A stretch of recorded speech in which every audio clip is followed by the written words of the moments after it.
오늘의 주요 뉴스입니다. 코로나19 신규 환자는 55,365명으로 어제보다 7천여 명 줄었지만 일주일 전보다 8천여 명 늘어 증가세를 유지하고 있습니다. 위중증 환자는 323명으로 일주일째 300명대이고 사망자는 52명으로 이틀 연속 50명을 넘겼습니다. 정부가 출범 이후 첫 수소경제위원회를 열고 세계 1위 수소산업 육성을 국정과제로 제시했습니다. 또 수소차 보급을 확대하고 원자력 발전소를 이용한 수소 생산 방안을 추진하기로 했습니다. 마치 원어민 영어 교사처럼 지문 해석과 장문 첨삭, 발음 평가도 해주는 대화형 인공지능이 등장했습니다. 한국인 특유의 영어 발음과 아이들의 발음 데이터를 학습했기 때문에 음성 인식률이 90% 정도로 높은 것으로 나타났습니다.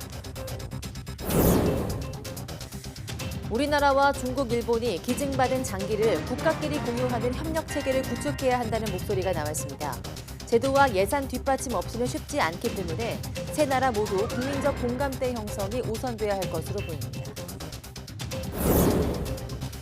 미국 중간선거 투표에서 공화당이 우세했지만 민주당도 예상보다는 선전한 것으로 나타났습니다. 공화당은 4년 만에 하원에 탈환했지만 압승을 거두지 못했고 상원에서는 경합지 3곳을 남긴 가운데 박빙 승부가 이어지고 있습니다.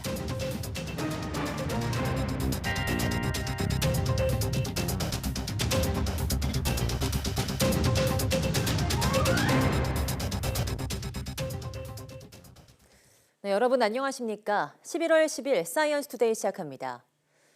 오늘 0시 기준 코로나19 신규 환자는 55,365명으로 집계됐습니다. 일주일 전보다 8천여 명 늘었고 2주 전보다 2만여 명 증가했습니다. 목요일 발표 기준으로는 지난 9월 15일 이후 8주 만에 최다 기록입니다. 신규 환자 가운데 국내 발생은 55,315명, 해외 유입은 50명입니다. 위중증 환자는 323명으로 일주일째 300명대를 나타냈습니다. 사망자는 52명으로 누적 사망자는 29,531명입니다. 네, 이번 겨울철 코로나19 재유행 규모를 억제하기 위해서 정부는 백신 접종과 치료제 처방을 확대하기로 했습니다. 지금처럼 사회적 거리두기 없이 방역과 의료 역량으로 재유행에 대응하는 대신 격리 의무와 실내 마스크 착용은 유지하기로 했습니다. 김평정 기자입니다. 코로나19 재유행이 본격화하고 있지만 개량 백신 접종률은 좀처럼 오르지 않고 있습니다. 18세 이상 성인 전체의 3%, 고위험군인 60세 이상도 9%에 불과합니다. 접종을 늦게 시작한 18세부터 59세까지는 0.3%밖에 되지 않습니다. 정부는 기존 백신 접종과 감염으로 얻은 면역으로는 이번 유행을 충분히 대비할 수 없다며 특히 60세 이상은 변이 바이러스에 효과 있는 이가 백신을 꼭 접종해달라고 거듭 당부했습니다. 중증화 또는 사망을 예방하기 위해서 적극 권고하고 있고 이가 백신을 접종을 하시면 동절기 겨울철 유행에서 조금 감염을 예방하는 효과도 추가적으로 있을 것으로 기대하고 있습니다. 또 먹는 치료제를 충분히 확보하기 위해 현재 남아있는 68만 명분에 더해 내년 1분기 도입 예정이던 팍스로비드 20만 명분을 다음 달로 앞당겨 들여오기로 했습니다. 고위험군에 대한 치료제 처방을 늘리기 위해서는 시도별 처방률을 매주 점검할 계획입니다. PCR 검사는 하루 최대 85만 명 가능하고 신속 항원 검사 기관은 12,000여 곳에 이르는 등 검사 역량은 충분한 상태입니다. 현재 검출률이 80%대로 하락한 BA.5 대신 점유율을 높이고 있는 BQ.1.1 등 변이 바이러스의 추이도 계속 관찰할 방침입니다. 이렇게 방역과 의료 대응에 집중하고 사회적 거리두기, 즉 모임 인원과 시간 제한은 지금처럼 하지 않을 계획입니다. 일상생활이 제약되는 일률적인 거리두기 없이 이번 겨울 유행도 안정적으로 극복한다면 코로나19 바이러스가 우리 주변에 정존하더라도 일상 회복으로 한 단계 더 가까워질 것입니다. 다만 호흡기 감염을 줄일 최소한의 방역인 실내 마스크 착용과 확진자 7일 격리 의무는 겨울 유행 동안 계속 유지됩니다. YTN 김평정입니다. 네, 중국의 한 PCR 유전자 증폭 검사 기관이 지방정부가 비용을 지급하지 않고 있다며 검사를 중단하겠다고 밝혔습니다. 허난성 쉬창시의 한 PCR 검사기관은 공고문을 내고 11일부터 지역 내 모든 검사소에서 PCR 검사를 중단하겠다고 발표했습니다. 중국 전역에서는 사흘에 한 번꼴로 PCR 검사를 받아야 하고 감염자가 나올 경우 전 주민이 매일 음성 여부를 확인해야 하는데 지방정부가 검사 비용을 부담하고 있어서 심각한 재정난의 원인이 되고 있습니다. 일부 지방 도시들은 최근 대부분 검사 비용을 개인 부담으로 돌리기도 했습니다. 충북 청주시 메추리 농장에서 고병원성 조류 인플루엔자 확진 사례가 확인됐습니다. AI 중앙사고수습본부는 메추리 49만 마리를 사육해온 청주시 메추리 농장 감염 사례가 고병원성으로 확인됐다고 밝혔습니다. 또 중수본은 오리 7,700마리를 기르는 충남 천안시 종오리 농장에서 AI H5형 항원이 확인돼 고병원성 여부를 조사 중이며 해당 농장에서 출입 통제, 매몰 처분, 역학 조사 등을 실시했습니다. 또 충남 가금농장, 축산시설, 차량과 전국 오리농장, 시설 차량 등에 대해서 내일 저녁 7시까지 일시 이동 중지 명령을 내렸습니다.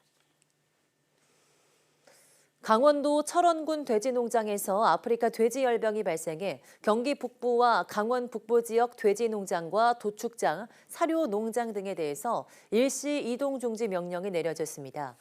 아프리카 돼지열병 중앙사고수습본부는 돼지 5,500여 마리를 사육하는 농장에서 의심 증상이 발견됐다는 신고를 받고 시료를 정밀 분석한 결과 ASF 확진 판정이 나왔다고 밝혔습니다.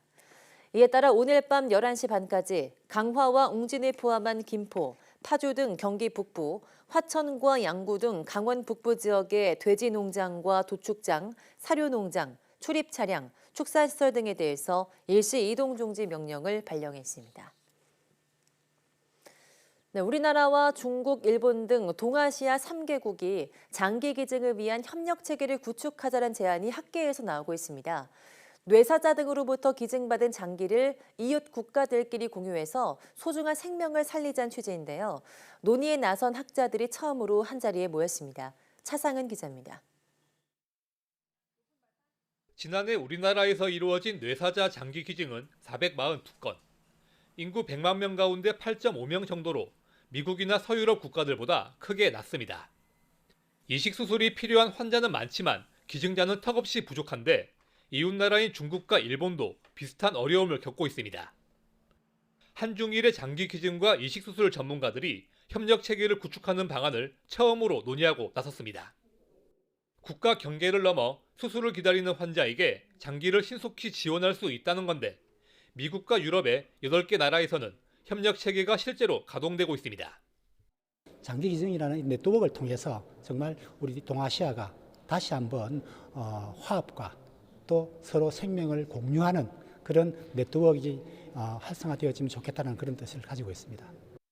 하지만 턱없이 부족한 장기 기증과 부정적인 인식이 가장 큰 걸림돌입니다.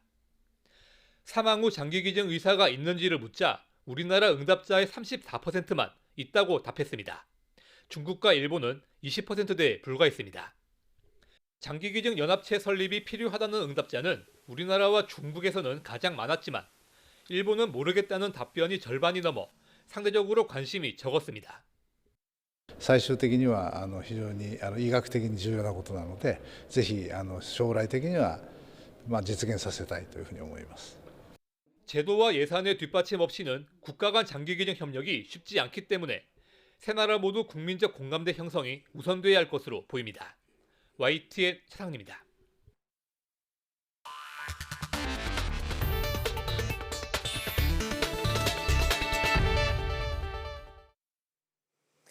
영어를 배울 때 가장 중요한 것이 바로 많이 듣고 말하고 읽는 건데요. 마치 원어민과 함께 과외를 하듯 영어 공부하는 효과를 볼 수 있는 AI 독해 선생님이 처음으로 개발됐습니다. 양회영 기자가 취재했습니다. 초등학교 5학년 지원이에게 새로운 영어 과외 선생님이 생겼습니다. 지문을 듣고 따라 읽으면 발음을 평가해 점수로 알려주고 해석도 도와줍니다. 지문을 읽어보세요. 궁금한 부분을 선택하면 뜻을 알려줄게요. 나를 제외하고는 아무도 선생님의 질문에 대답할 수 없었기 때문입니다. 라고 톰은 말했습니다. 공부한 지문에 대한 장문을 쓰면 이에 대한 첨삭도 받을 수 있습니다. 학원은 다른 친구들이랑 같이 하니까 선생님과 1대1로 할 수가 없고 대화도 잘 못하는데 여기에서는 원어민이 읽어주고 또 정확한 발음을 알 수 있으니까 더 좋은 것 같아요. 국내 연구진이 세계 최초로 개발한 AI 독해 선생님으로 마치 원어민 교사와 공부하듯 지문을 읽고 대화하면서 가르치고 평가합니다. 예상 문답안에서 대화를 나누던 기존 기술과 달리 이번에 개발한 기술은 원어민과 대화하듯 학습자의 답변을 이해하고 다음 질문을 자연스럽게 이어갑니다. 이 AI 독해 선생님과는 지문에 대해서 자유롭게 대화를 나눌 수 있는데요. He went to school by bike. No, he didn't ride a bike. 이렇게 잘못 대답을 하게 되면 이에 대한 피드백도 바로 받을 수 있습니다. 스스로 바둑을 두며 똑똑해졌던 알파고처럼 자기 대화형 강화학습 덕분에 소량의 학습 데이터로 AI의 성능을 높였습니다. 특히 한국인 특유의 영어 발음은 물론 아이들의 발음 데이터로 학습해 약 90% 정도의 높은 인식률을 보였습니다. 특히 한국 사람들의 영어 발화 같은 것들을 잘 인식해야 됩니다. 근데 에트리가 보유하고 있는 세계 최고의 비원어민 영어 음성인식 기술이 적용되었습니다. 연구진은 기술 이전을 통해 이르면 올해 말에 상용화를 준비 중입니다. 한국어에 적용해서 한국어를 배우려고 하는 외국인들 그리고 국내에 거주하고 있는 외국인 근로자들에게도 한국어 교육을 제공할 예정입니다. 연구진은 또 외국어 교육뿐 아니라 수학과 역사, 직무교육 등에도 개발한 기술을 활용할 수 있다고 밝혔습니다. YTN 사이언스 양우영입니다. 전 세계적으로 탄소 중립 중요성이 커지면서 친환경 에너지인 수소가 주목을 받고 있는데요. 수소차 보급을 확대하고 원전과 연계해서 청정 수소를 만들어내는 등 윤석열 정부의 첫 수소경제 정책 청사진이 공개됐습니다. 윤혜리 기자가 보도합니다. 매연을 내뿜지 않는 수소전기 트럭입니다. 수소와 산소가 결합할 때 나오는 전기 에너지를 동력으로 활용해 매연 대신 수증기가 배출됩니다. 한 번 충전으로 400km 이상을 주행하지만 우리나라에선 관련 인프라가 부족해 현재 5대만 운행되고 있습니다. 정부는 이런 친환경 수소 트럭과 버스 등 상용차를 오는 2030년 3만 대까지 늘리겠다고 밝혔습니다.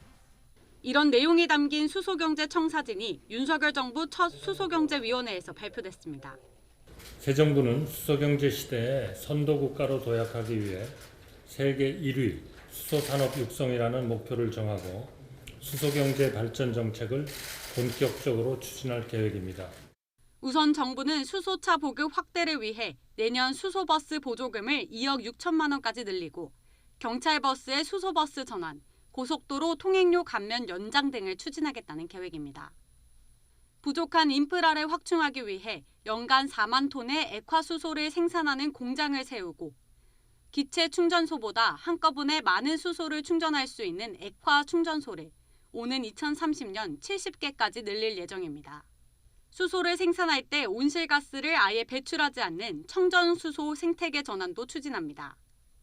탈원전 정책을 추진했던 이전 정부와 달리 안전성과 인허가 검토를 거쳐 내후년부터 원전에서 수소를 생산하는 실증 사업을 시작하는 게 핵심입니다. 소음이 없는 수소 엔진을 탱크와 드론 등 무기와 군용 수송 수단 에너지원으로 활용하는 방안도 진행합니다. 수요 확대에 따라 원자력, 수전해 등을 활용한 청정 수소 생산 체제 구축 등으로 대량 공급 기반을 확충하고 하지만 이런 수소 생태계가 자리 잡기까지 청정 수소 생산부터 관련 인프라 구축까지 많은 시간과 예산이 소요될 걸로 보입니다. 정부는 수소 정책 집행에 매년 예산 1조여 원을 편성하고 있고 오는 2030년까지 민간 기업 투자금을 합쳐 모두 16조 원을 확보했다고 밝혔습니다. YTN 윤혜리입니다. 탈원전 단체가 신고리 원자력발전소 4호기 운영 허가를 취소해달라며 낸 소송에서 1심에 이어 항소심에서도 졌습니다. 서울고등법원은 탈핵 울산시민공동행동소송당 730명이 원자력안전위원회를 상대로 운영허가 처분을 취소해달라며 낸 소송에서 1심과 같이 원고 패소로 판결했습니다. 앞서 1심 재판부는 신고리 4호기 부지 반경 80km 바깥에 거주하는 이들은 소송을 낼 자격이 없다고 보고 청구를 각하하고 나머지 원고들의 청구도 모두 기각했습니다. 미국 보잉에 이어서 유럽 에어버스 최고 경영자도 오는 16일 방한해 미래 운송수단 분야 협력 방안을 협의합니다. 마이클 슐홀은 에어버스 디펜스 앤 스페이스 CEO는 오는 16일 한국을 방문해 이창양 산업부 장관을 만나 에어버스와 국내 기관 간 도심 항공 모빌리티 협력 방안을 논의할 예정입니다. 앞서 지난 4일부터 데이비드 칼훈 보잉 회장도 한국을 찾아 현대차그룹, 한화그룹 등 주요 기업 경영진과 만나 에어 택시를 비롯한 신사업 협력 방안을 논의했습니다. 최근 부동산 시장이 침체기를 넘어 빙하기에 접어들면서 경착륙 우려가 커지자 정부가 부동산 관계장관 회의를 열어 대책을 내놓았는데요. 우선 서울과 경기도 일부 지역을 제외하고는 규제 지역을 모두 해제하기로 했습니다. 추경호 부총리 겸 기획재정부 장관의 모두 발언 내용 직접 들어보겠습니다. 과거 과다하게 상승했던 주택 가격의 일정 부분 하향 조정은 불가피하나 최근의 가파른 금리 인상 추세와 결합한 급격한 시장 냉각 가능성은 경계해야 할 것입니다. 최근 시장 여건 등을 감안하여 수도권을 중심으로 규제 지역을 과감하게 해제하고 당초 내년 초로 예정되었던 규제 지역 내 무주택자 LTV 50% 일원화, 투기 과열 지구 내 15억 초과 아파트 주담대 허용을 12월 초로 앞당겨 시행하는 등 실수요자의 내 집 마련을 저해하는 규제를 완화하겠습니다. 이와 함께 무순위 청약 시 거주지 여건을 폐지하는 등 청약 기회를 보다 확대하고 생애 최초 주택 구입자에 대한 취득세 감면 요건도 완화하겠습니다. 네, 인터넷 중고거래 시장 규모는 지난해 24조 원에 달할 정도로 매년 크게 성장하고 있습니다. 커지는 시장 규모만큼 사기 수법도 갈수록 교묘해지고 있는데요. YTN이 직접 확인한 피해자만 수백 명인데 사기범들은 특정 계좌를 돌려쓰고 있었습니다. 홍성욱 기자가 단독 보도합니다. 중고거래 사기 피해자들이 모인 단체 채팅방입니다. 피해 금액은 수십만 원부터 많게는 수백만 원까지. 가방과 청바지 등 의류부터 냉장고와 세탁기, 골프채, 외국 화폐까지 사기 물품은 다양합니다. 수법은 치밀했습니다. 거주지를 물어본 뒤 최대한 먼 곳에 산다고 말해 택배 거래를 유도하고 네이버 안전거래를 하자며 링크를 보내줍니다. 실제와 똑같은 사이트 도메인 주소에 네이버 페이라고 적혀있지만 사실 가짜입니다. 일단은 웹사이트 링크부터 네이버 페이 이런 식으로 되어 있고 그냥 네이버 사이트랑 완전 똑같이 만들어놨어요. 그리고 네이버 페이 이거 하면은 얼마까지 적립이 된다 이런 식으로까지 다 정교하게 만들어놨어요. 같은 수법의 피해가 반복되면서 확인된 피해자만 수백 명. 피해자들은 사기 피해 수법과 계좌 등을 공유하고 있습니다. YTN은 추가 피해를 막기 위해 중고거래 사기에 이용된 계좌를 공개합니다. 중고거래 사기에 사용된 계좌는 현재 확인된 것만 모두 11개. 모두 기업은행 계좌로 확인됐는데 대부분 대포통장으로 추정됩니다. 피해자들은 단순 개인 간 사기가 아닌 보이스피싱과 같은 조직적 범행의 가능성이 있다고 말합니다. 명의로 사기를 당한 사람 보면은 여러 개의 카톡 아이디가 있고 그를 한다든지 이런 식으로 되게 다양하게 여러 명의 사람들이 이제 전부 계좌로 달라고 하니까 이게 조직이구나 라고 생각이 들어요. 사기범들은 처음 두세 개로 시작한 사기은행 계좌를 피해자들이 알아차리자 계좌를 바꿔가며 범행을 이어가고 있습니다. 경찰에 신고했지만 제대로 된 수사는 아직 이뤄지지 못하고 있는 상황. 피해자들은 답답합니다. 이 사람이 잡히기는 할까 이런 생각들도 들고 좀 더 솔직히 이런 사기도 골든타임이 있다고 생각하는데 좀 빨리빨리 대처를 해주면은 더 많은 피해를 막지 않을까 이런 생각 들고 있어요. 네. 지난해에만 3,600억 원이 넘는 피해액이 발생한 중고거래 사기. 판박이처럼 똑같은 인터넷 결제 사이트와 돌려쓰기 사기은행 계좌로 지금 이 순간에도 여전히 범행은 이어지고 있습니다. YTN 홍석입니다.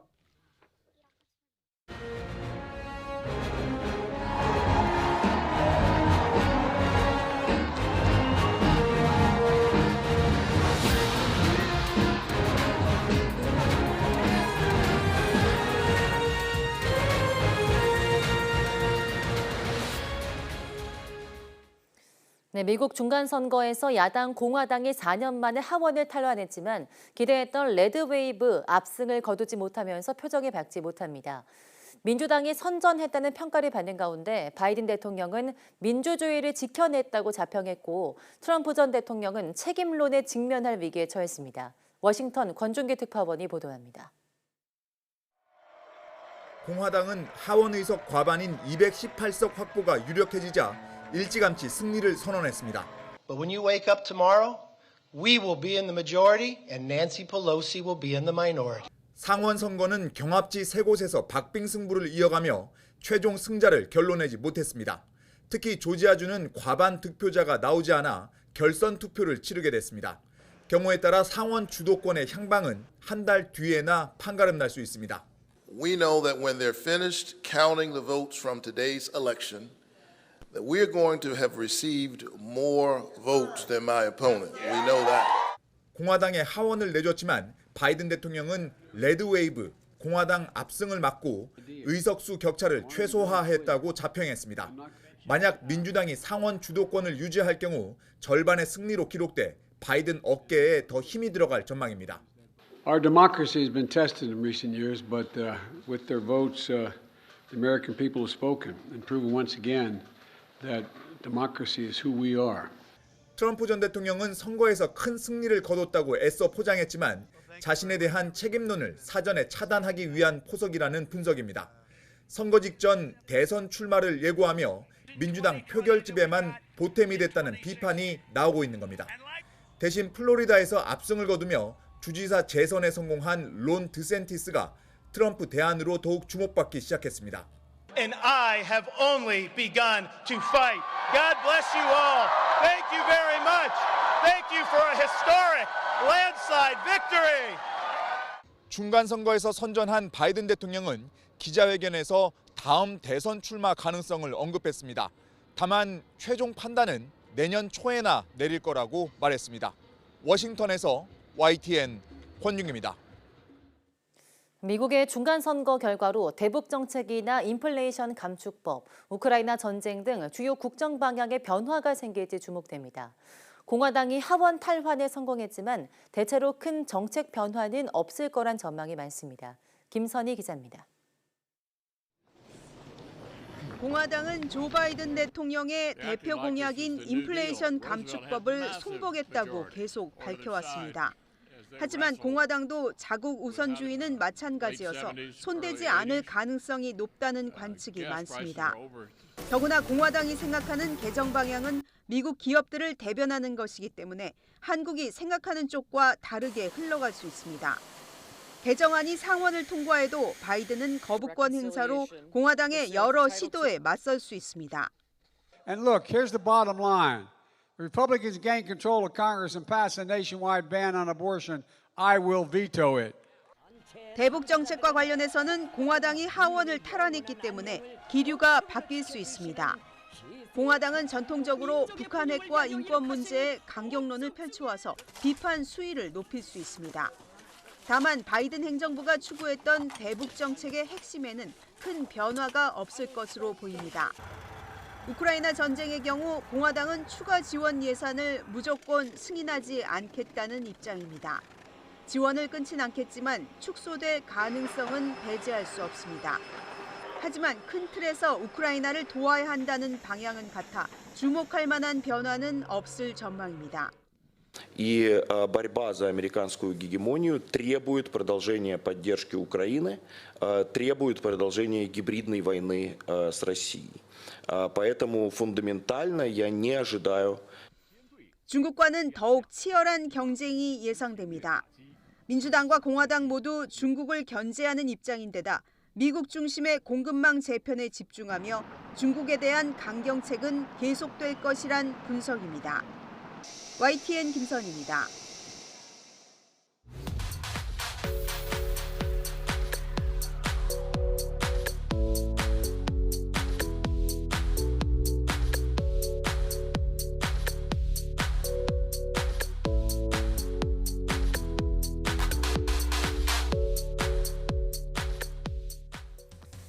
군 함정은 물론 산업 현장 등에서 배관이 파손됐을 때 빠른 시간 안에 복구를 해야 2차 피해를 막을 수 있을 텐데요.